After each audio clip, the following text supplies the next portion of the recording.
plus agile en virage. Parce que c'est vrai que les suspensions sont molles. Hein. Non, arrête s'il te plaît, je veux pas mourir dans une lisier. Non. Ah si, c'est bon.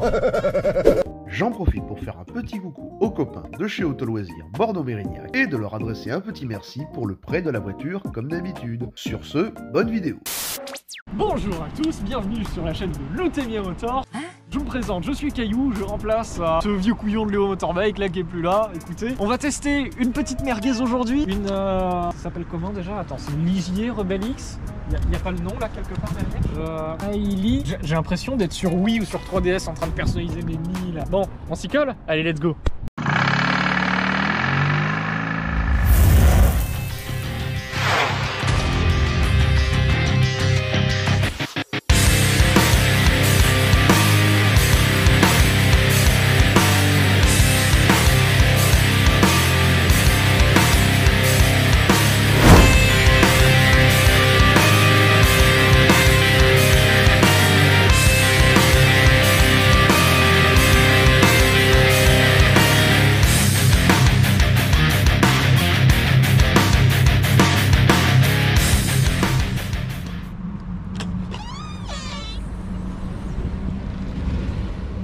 Ah non, ça j'aurais pas dû le montrer. Coupe. Alors comme je vous le disais, du coup cette petite voiture avec la Ligier Mailly électrique. Qu'est-ce que tu fous là toi? Qu'est-ce que c'est? C'est une vidéo? Qu'est-ce que vous faites? Qu'est-ce que tu fous là? Bah, je tourne là, ça se voit pas? Mais vous êtes qui? Bah je suis qui? Bah, je suis ton caméraman. Mais révolution là, tu vois, c'est l'heure de la mutinerie. Je te prends ton boulot et t'es revenu. Vive le capitalisme. Bon, comme vous le disait mon éminent collègue Caillou, avec qui je ferai quelques vidéos de temps en temps parce que sa présence est un bonheur sur la chaîne. Ah bah oui, c'est plus pratique de travailler avec son meilleur ami. Bref, aujourd'hui on va tester une Ligier Mailly, mais pas une n'importe quelle Ligier Mailly, une Ligier Mailly électrique en version Rebelle X. Donc ce sera la version la plus avancée avec la grosse batterie de 12 kWh qui permet à la voiture de faire théoriquement 192 km données constructeur. On verra qu'on est plutôt sur l'ordre de 150. On a tout simplement sur l'ordinateur de bord la possibilité de voir le nombre de kilomètres qu'on va parcourir. 8 chevaux, 48 Nm. On va d'abord découvrir l'extérieur de la voiture. Alors pour une présentation complète, bien sûr, il y a la vidéo sur la Mailly, c'est la Mailly épique en électrique. Là on va voir les petites différences tant à l'intérieur qu'à l'extérieur, parce qu'il y a quand même des petites différences, et surtout le plus important ce sera l'essai de la machine, parce qu'on va voir que c'est totalement l'inverse de la version diesel. La version diesel est complètement anémique. C'est top.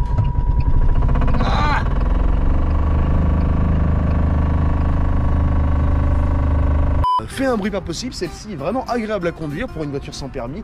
Personnellement, on l'a essayé voilà il y a quelques minutes, je pense que c'est l'un des meilleurs combos sans permis, on est vraiment bien dedans, etc. On va passer bien entendu. Dis donc là, tu serais pas en train de conclure alors qu'on n'a pas encore fait l'essai? T'as un peu spoilé tout le monde là. Ah ben on coupera au montage. Comme on vous le disait tout à l'heure avant le travelling, on va quand même passer sur les petits points esthétiques, on va pas tout voir sur la voiture, on fera un rapide détail sur l'intérieur et un rapide détail sur le coffre. Sur la voiture tout simplement, alors on peut voir, je vais me décaler, comparé à la Mailly traditionnelle, parce que oui, on a bien testé une Mailly diesel, mais on a testé que le moteur, du coup on n'a pas pris attention à tout simplement cet extérieur, les optiques restent les mêmes, mais la face avant a globalement changé, avec un capot un petit peu plus bodybuildé. Alors malheureusement, cette couleur était extrêmement préconisée par Ligier au lancement, du coup il y en a eu des pelles, enfin il n'y a pas eu de pelles vraiment de Ligier Mailly, mais je veux dire, ils l'ont surtout sorti dans cette couleur parce que c'était vraiment la nouvelle. Bah, faut dire qu'elle est jolie. Hein. Ah, moi je préfère la rouge. J'aime beaucoup ce vert comme ça, bon après, du couleur de ma voiture. Ah, mais... c'est pour ça aussi. Mais j'aime beaucoup cette couleur. Salut Jackie. Je sais pas qui c'est. Moi non plus. Comme on vous le disait, il y a quelques petites différences, notamment au niveau de cette calandre avant. Ici, on a des petits picots, tout simplement une petite ligne en jaune fluo. C'est jaune-vert en fait. Ça paraît jaune, mais c'est un petit peu vert. Alors, est-ce que c'est avec la luminosité que ça fait ça? Du fluo, hein, ni plus ni moins. Hein. Ouais, c'est du fluo. Ici, une petite calandre en plastique. Alors, c'est du plastique.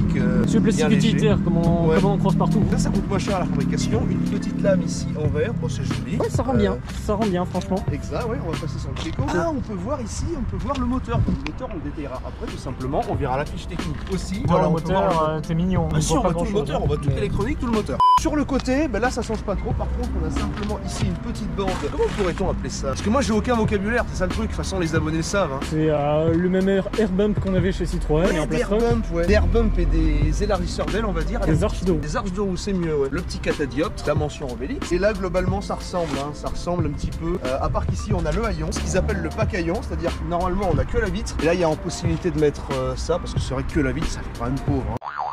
Le le petit logo Miley. On va pouvoir voir les deux catadioptres arrière. Que la vitre, après, ça me rappelle un petit peu les 107 et C1 de l'époque. C'est pas génial, hein. Je pense que c'est bon pour l'extérieur, on va passer sur l'intérieur. Il y a un truc qui est très sympa. Par contre, je l'avais pas du tout relevé. Vous voyez peut-être la caméra de recul ici, qui est génialement bien placée. Franchement, même dans l'automobile réelle, on enverrait une caméra comme ça parce qu'elle est très discrète, elle est très bien placée. Mais en fait c'est la thématique du sans permis en ce moment, c'est que vraiment ils essayent de faire des efforts. Parce qu'à une époque, t'as vu le micro qui était n'importe où à la Châtenay, exemple ici. T'avais le ceci, le cela, ça partait dans tous les sens. Et parlons pas de JDM, qui prenait des pièces de chez Peugeot, Citroën, qui assemblait tout ça. Et paf, ça fait des chocs à pic. Ils faisaient même pas l'effort d'enlever le logo Citroën, exemple ici. C'était vraiment n'importe quoi. Là on arrive, alors tout n'est pas rose, attention, hein. Là on est sur un véhicule neuf, il a 500 km, donc toujours des problèmes sur les sans permis, notamment ça vieillit mal. Mais en tout cas, on peut pas ignorer un certain effort. Je trouve que celle-là d'ailleurs, c'est vraiment une bagnole qui a bien été travaillée. Elle est pas parfaite, mais je pense que les mecs, malgré tout... Il y a une intention derrière. Ouais, ils ont essayé de faire un bon truc. Il y a une vraie intention, c'est bien plus importante que dans la JS50 et 60. Elles sont plus vieilles après. Hein. Elles sont plus vieilles, ouais. Mais la JS60, quand elle était sortie, elle était intéressante, mais il y avait moins cette attention de vraiment se démarquer. Ouais, c'était un truc qui et de faire un vrai produit de marque. Là, ils ont dit, vas-y, on pète un boulard, on fait un truc. Pas un truc qui ressemble à une Peugeot, parce qu'en vrai, la JS60, c'est un truc qui se fond dans la masse. Celle-là, elle essaye de marquer un grand coup, donc c'est intéressant. D'ailleurs, un truc intéressant, c'est que comparé aux Exam, parce que globalement, vous avez Exam et Ligier, hein. Les barres qui sont derrière, c'est vraiment... vous avez, c'est comme comparer Ferrari et Red Bull à Haas et Williams, quoi. Ils sont derrière, alors ils existent, mais bon, c'est plus là pour faire joli qu'autre chose. Faites pas chier parce que je suis fan de Williams. Bon les enfants, on se retrouve à l'intérieur de la Ligier Miley Rebel X électrique et comme son homologue diesel, je trouve qu'on est extrêmement bien assis du côté chauffeur. Comme vous le savez, je fais 1m87 et j'ai pas trop de problèmes. Alors ça touche un peu, mais dans ma Mini ça touche aussi. Donc bon, au bout d'un moment... Quand t'es pas à taille humaine, c'est normal, hein. Faut bien s'y faire à force. Toi le maigrichon, ta gueule, hein. Non, pas le maigrichon, Madrid, s'il te plaît. Good morning, aviators. This is your captain speaking. Welcome to Basic Fighter Maneuver. Du coup, une fois n'est pas coutume, j'ai envie de commencer par le combiné de bord, enfin tout simplement l'écran digital qui est juste ici, parce que j'ai envie, donc pourquoi pas, hein. Alors, qu'est-ce qu'on a? Bon, ça, on l'avait déjà vu. On a tout simplement les petits voyants qui nous servent pour les phares, pour les clignotants, etc., etc. Pour le symbole du moteur, hein, quand c'est en panne. Une voiture, quoi. Ouais, une voiture. Hein. Le symbole du frein à main, tout simplement. Bon, là, on va passer sur la piétaille. Le plus important, le mode éco qui est enclenché. On peut le désenclencher avec le bouton. La vitesse, le kilométrage total, l'affichage de batterie. Par contre, on n'a pas l'affichage de batterie en pourcent. Ça, c'est con quand même. Alors, il me semble qu'en appuyant ici, on peut voir simplement... Ah, mais attends, non. 537, c'est le trip alors. Regarde, là, 1948. Mais regarde, tu l'as là, la distance restante à parcourir. C'est pas beaucoup, bah c'est pas la 12 alors. C'est la 8. Si on a 66 km à faire avec un plein, c'est pas la 12, c'est la 8. T'as pas exactement le plein, là, tu dois être aux 3 quarts. Aux 3 quarts, mais 66, c'est quand même petit. On m'a assuré que c'était la 12, mais pareil, à Paris, quand j'étais allé chez Ligier, j'avais testé la 12, pareil, il y avait très peu d'autonomie. Après, l'autonomie restante en kilomètres est calculée par rapport à la manière dont tu te sers de la voiture. Si, comme c'est un véhicule de location et d'essai, si tout le monde s'en sert comme nous, c'est-à-dire pied cale comme des gorées et pied frein cale comme des gorées, ah, ça freine bien. Sûr que la voiture va pas faire tous ces kilomètres annoncés constructeur. Mais après, c'est une voiture sans remis, on peut pas la conduire sans mettre pied grand gaz, au feu rouge, etc. Il y a bien un mode éco. Quel est le premier truc que t'as fait quand t'as pris la bagnole? J'ai enlevé le mode éco. T'as enlevé le mode éco. Quand j'ai pris la bagnole, premier truc que t'as fait pour me faire chier, t'as mis le mode éco. Premier truc que j'ai gueulé, enlève-moi ça tout de suite. Ah. Alors, tout simplement la petite tablette, je trouve que c'est une tablette qui est pas terrible. Alors elle est jolie, plutôt grande, l'image est plutôt satisfaisante, mais par contre, elle met quand même, voilà, un petit peu de temps à réagir. Regardez, j'appuie, ça met un petit peu de temps. En fait, l'écran tactile est plutôt responsif. Je sais pas comment on dit en français, en anglais c'est responsive, enfin bref, vous avez compris. Alors hop, c'est pas là, ouais. Vous voyez, quand on met le téléphone, on va monter un petit peu le son. Là, ça marche plutôt bien. Ah, c'est con, on n'entend pas le truc du téléphone. Il y a un truc qui me dérange par contre sur cette planche de bord. Enfin, sur cette. J'ai pas réussi à roter, quoi. Sur cette autoradio. Ils auraient pas pu mettre de vrais boutons en bas, non, c'était trop compliqué. Ils ont mis des commandes à moitié inaccessibles qui marchent une fois sur 12. Alors, le problème, en fait, le problème de cette autoradio, si tant est qu'il y en ait un, c'est que c'est pas un autoradio Ligier. Ils l'ont acheté à un fabricant d'autoradio. Je crois que celui-là, il coûte 60 balles. On peut l'acheter dans le commerce. C'est un autoradio Indine. Et en fait, c'est pas. Là, du coup, on pourra critiquer tout à l'heure la voiture, etc. sur plein de détails. Allez, c'est parti, on va ouvrir le capot. Le Capal. Le Capal. Alors le temps de trouver le truc, c'est toujours un petit peu difficile. Ah, il est là. Par contre, on remarquera que la carrosserie est assez fragile, si tu peux filmer un petit peu. La carrosserie est assez fragile, on peut voir qu'ici on a déjà un petit truc. Hein. Ouais, elle a déjà commencé à cloquer, à fragiliser. C'est un capot plastique, malheureusement on peut pas en attendre beaucoup plus. Comme le plastique va travailler beaucoup plus que la tôle, forcément la peinture va travailler beaucoup plus également. Alors passons à ce petit moteur. C'est le fameux moteur Valeo qu'on va retrouver dans toutes les voitures sans permis. La nouvelle Châtenay CH46, la Ligier Mailly bien sûr, la Citroën Ami, et je crois qu'on a encore quelques autres voitures. Ah si, bien sûr, les nouveaux moteurs Exam. Exam a décidé de changer son vieux moteur qui marchait pas très bien pour ce moteur là sur le Mégane Scooty qu'on a testé juste ici. Oh putain, ça part bien.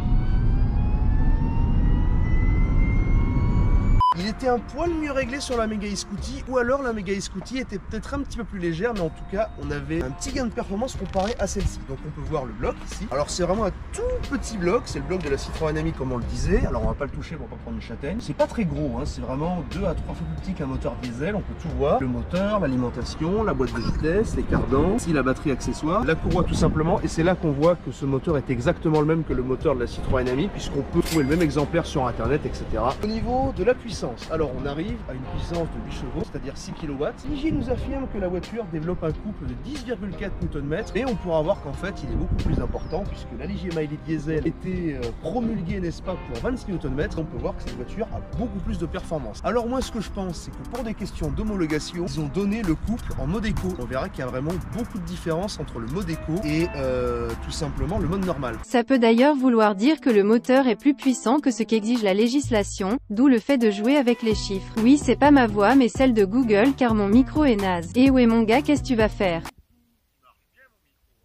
Bon, alors, d'un point de vue un petit peu plus technique, j'ai la boîte à air, hein, classique. Boîte à air, c'est une électrique, c'est pour pas s'intoxiquer derrière le camion poubelle.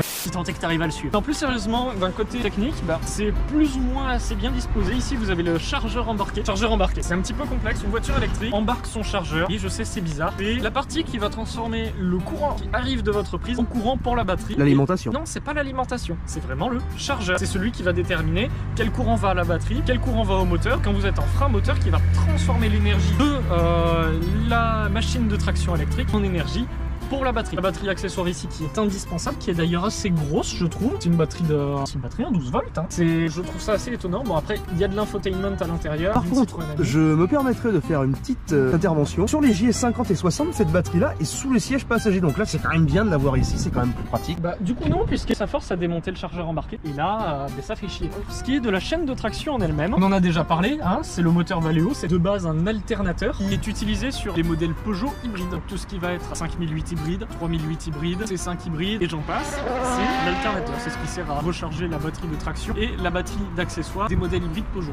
Juste une question. Est-ce qu'on est d'accord que le pilote le plus cool du paddock c'est quand même Valtteri Bottas? Pourquoi? Parce qu'il a une moustache et un mulet.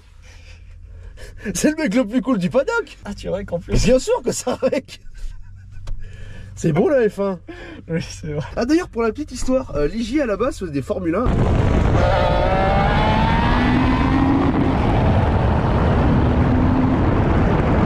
Alors je sais pas comment il en est arrivé le père Guy Ligier à faire des voitures sans risque. Ça devait être la dèche. Ouais, ça devait être la dèche. Alors je comprends comment on passe du sans permis à la Formule 1, mais l'inverse je comprends pas. Et surtout il faut savoir que Ligier en F1 s'est terminé en 97 parce que Alain Prost a racheté Ligier et il a fait couler la boîte.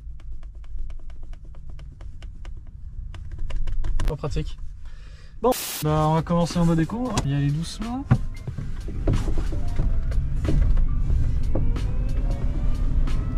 Doucement câlin, comme on va voir, doucement quand même. Oh les freins, carbone céramique. Ah.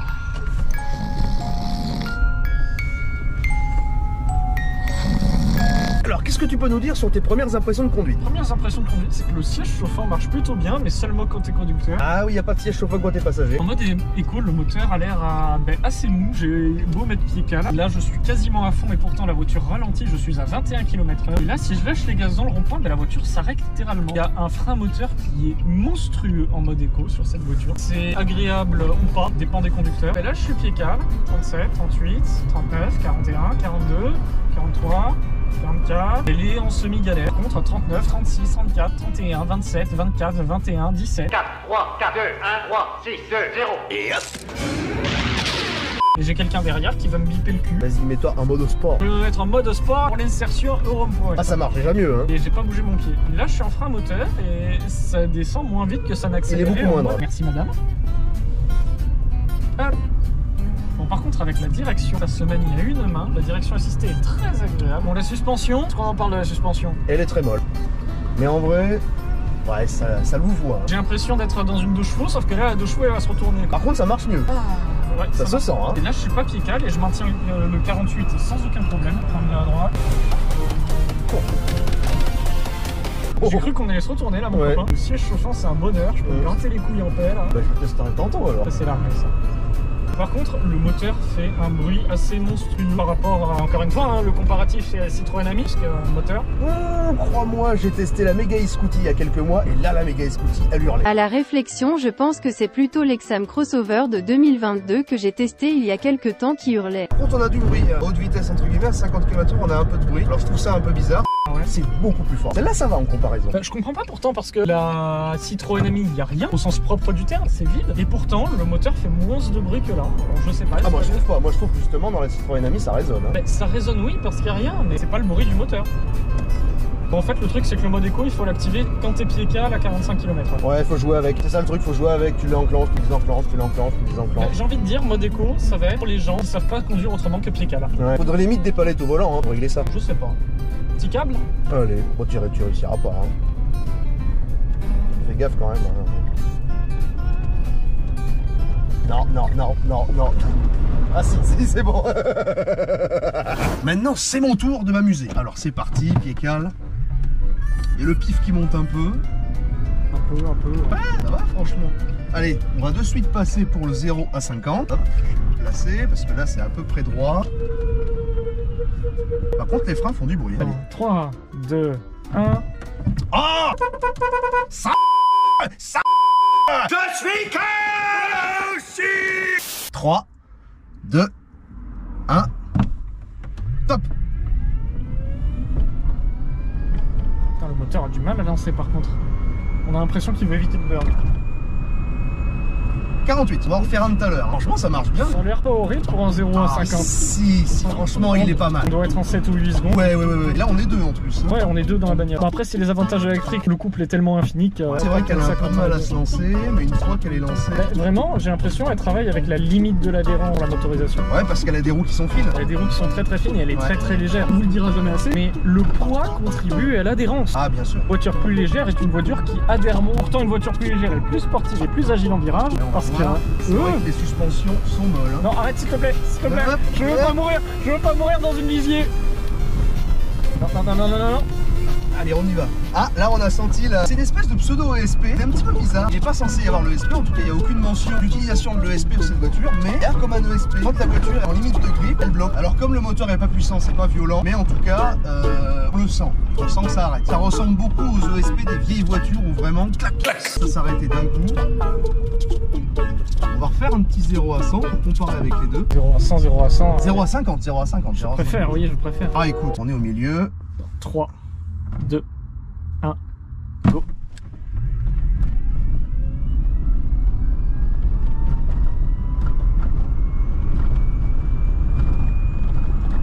Mais Max, voilà, je l'ai dit bien. Ouais, franchement, ça va, ça marche bien. Il y a juste un petit retard au niveau de la pédale d'accélération. Il y a peut-être un quart, voire une demi-seconde.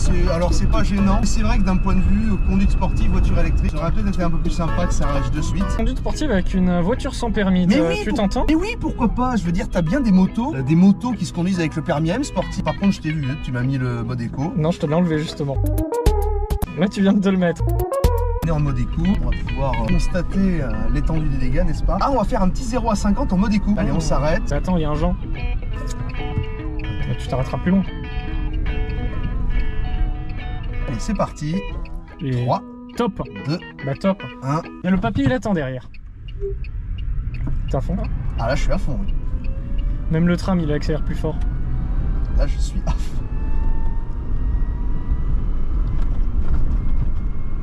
A few moments later. Même mon bussier, il accélère plus fort. Ici. 46, 47, 48. Et là par contre, on a un freinage régénératif qui est pas mal. Moi je trouve qu'il est pas ultra fort, j'ai déjà vu plus fort sur des voitures électriques. Mais Allez, tu peux y aller. Hein. Là je suis à fond par contre. Si je peux me permettre une remarque.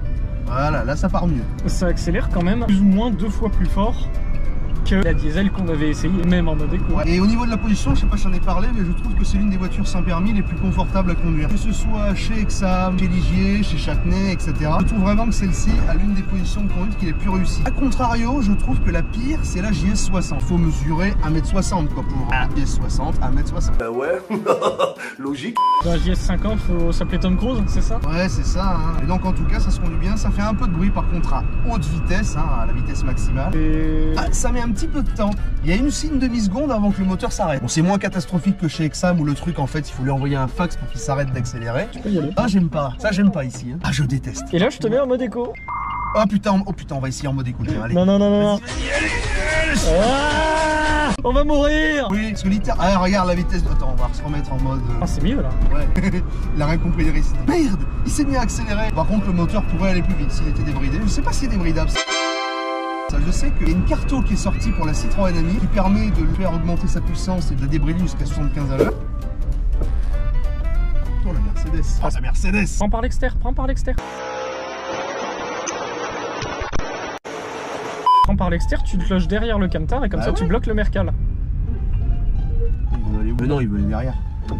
Ça y est, il commence à être 17h. Ouais, salut Jackie. Bah vas-y, tire tout droit. Oh putain, le mec il voulait prendre de ma place. Ah bah oui, bah c'est ce que je viens de te dire, comme ça tu l'as niqué. Ouais, il peut pas suivre. Putain, tu vas trop vite pour lui quoi. L'écran est sympa par contre. Hein. Je suis pas un grand amateur. Mais après, oui, si tu le dis. Bah, c'est pas excellent parce que de nos jours on peut faire mieux, on peut mettre des écrans TFT, etc. N'est-ce pas Ligier qu'on peut mettre des écrans TFT? N'est-ce pas? Cristaux liquides, voire même des écrans LED, mais bon, ça fait le job. C'est un peu du travail à la Exam, quoi, c'est-à-dire faire un truc joli pour que ça passe. C'est comme Exam, ils mettaient les vitres ici, comme ça passait mieux. Comme ça, ils avaient pas à tirer le câble, mais ils les mettaient intelligemment, comme ça, bah, ça faisait le job, quoi. Allez. Par contre, quitte à parler optionnement, bon déjà, on a parlé de la caméra de recul. J'aimerais parler des petits boutons qui sont là, en particulier celui-ci. Je sais pas si vous voyez. Ici, c'est le logo du pare-brise avec une petite vaguelette. Ça veut dire que, comme à l'arrière, le pare-brise à l'avant, je sais pas si ça se voit bien sur la vidéo, vous avez des petites stries noires. Ce sont des résistances. Le pare-brise est chauffant. Même en automobile, ça ne se voit que sur certaines automobiles de luxe. C'est très très rare. Ça coûte une giga blinde. La Renault Twizy l'avait. La Renault Twizy l'avait? Ouais, la Renault Twizy l'avait. D'accord. Mais quoi qu'il en soit, en fait, c'est une technologie qui est vraiment rare à trouver.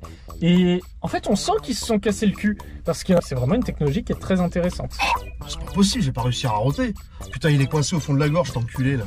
À la tienne, Etienne. Non, il était pas beau celui-là, il était tout court. Allez, on passe à la suite. La suite.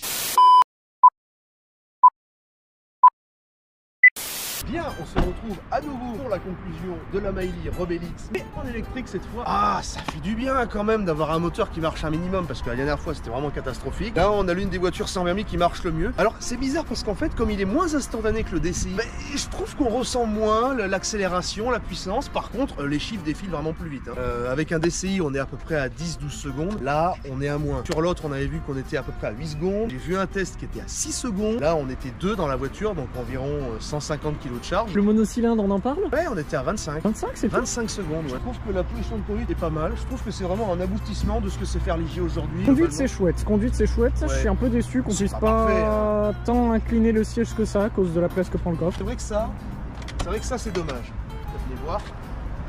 Alors, tout simplement, Ligier propose une cloison de coffre à 99 €. Elle est pas mal, remarque, comparée à celle d'Exam, elle est plus rigide. Alors effectivement, ça fait joli quand on ouvre le coffre, mais c'est chiant parce que moi j'aimerais bien récupérer mon portefeuille, enfin ma pochette là, je peux pas mettre la main. Petit conseil, ne la prenez pas. Elle est bien, la Ligier Mailly, elle est bien, mais elle le fait payer cher parce qu'avec toutes les options qu'on a sur cette voiture, le moteur électrique, autonomie haute performance, cloison de coffre, direction assistée, siège chauffant conducteur, titre Rebellix. Alors, petite particularité, c'est que la concession Auto Loisirs a rajouté ces jantes là. Normalement, c'est ou ça, mais là ils ont rajouté les deux. Je crois qu'ils ne sont pas payés en plus, donc voilà. On arrive à un total de 19 794 €. Le prix au configurateur a légèrement baissé depuis le tournage, ce qui fait que je trouve aujourd'hui 19 595 €. À mon avis, cette baisse est due à la sortie de la Mailly avec permis. Enfin bref, allez les amis, on espère que la vidéo vous a plu. On se retrouve pour de nouvelles aventures. C'était le Motorbike et Pierre.